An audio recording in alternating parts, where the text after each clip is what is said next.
Yes, I think we need to remember that we've got quite a gigantic monetary policy, fiscal policy intervention.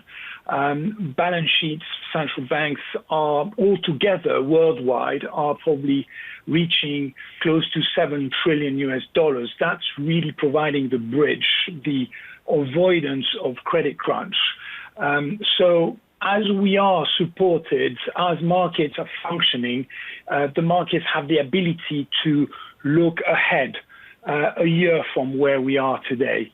I think companies, obviously there are going to be some winners and losers. I mean, we know how difficult it's going to be for airline industry going forward. When stadiums are going to be full again, there's going to be a myriad of sectors that are going to have a difficult time for longer. But obviously, there's going to be some winners. And as you know, technology is winning out of this dislocation as people, for example, are going to start to, are actually working from home, and that trend is going to increase.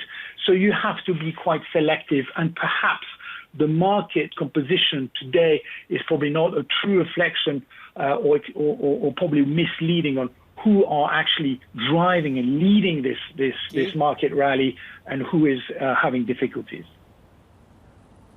Guy, I'm very confused as ever about timelines as well, because you tell me, and a couple of times there, the market is looking 1 year out, and yet I haven't heard a fund manager in the last 5 years who said they haven't been a long-term investor. They look at it over the cycle. They like to hold their stocks for 3, 5, 7 years.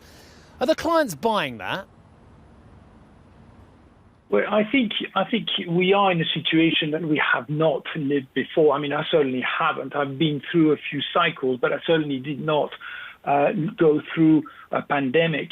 And I think with the uncertainties out there, with companies saying that the visibility is too difficult or too complicated to keep or stick to a guidance, I think it's fair to say that we have to move quite, with some caution.